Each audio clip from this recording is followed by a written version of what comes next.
And we're continuing on Module 3, Topic 2, Lesson 3. We are on the introduction and getting started, starting on page 423. Solving one-step multiplication equations, says play it in reverse. Use double number lines to represent one-step multiplication equations. Use inverse operations to solve one-step multiplication equations. Reason about multiplication equations. Connect double number lines to the algorithm for solving multiplication equations, and then just simply solve one-step multiplication equations without any representation. Okay, so quick review. Determine the unknown product or factor that makes each statement true. I want to do these in order from not 1, 2, 3, 4. I'm going to go 1, 4, and then 3, 2. 1, 4, 3, 2. Okay, so as we multiply fractions, we know we go straight across the numerator and denominator. So we end up with 4 times 5, which is 20, and 5 times 4, which is 20, which equals 1. The point being here, we know that a fraction times its inverse gives us 1. A fraction times its inverse, times its flip, so to speak, gives us its inverse.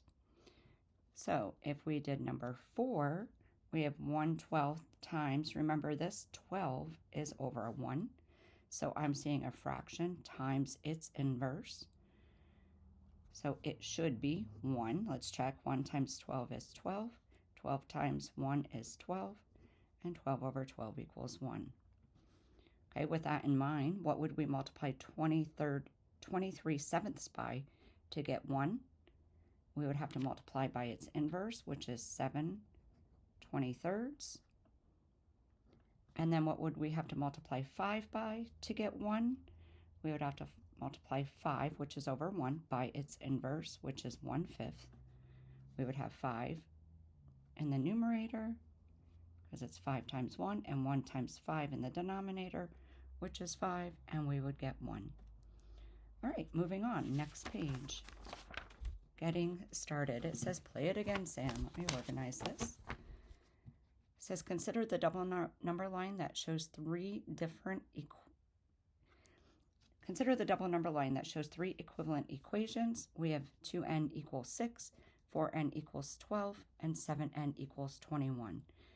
Number 1 says to write the three equations represented on the double number line, and that's as easy as 2n equals 6, 4n equals 12, and 7n equals 21. Remember this barbell, they call it, represents the equal sign between the two because they're at the same location, the same distance from 0, so they have to have the same value.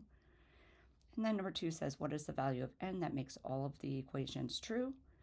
So remember, a number beside a variable.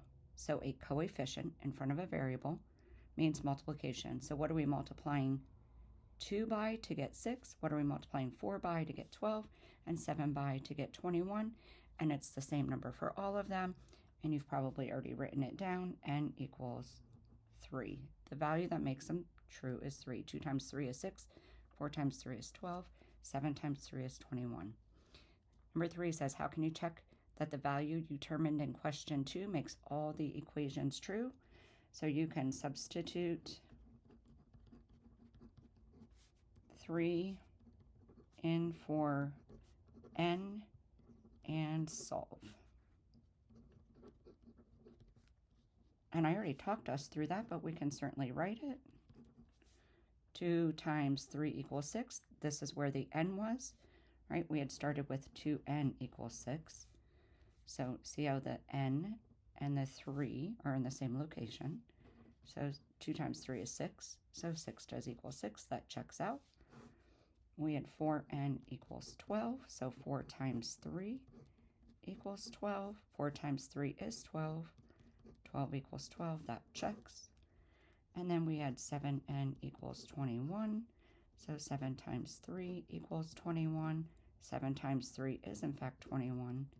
So 21 equals 21, and that checks. We'll see you on the next video.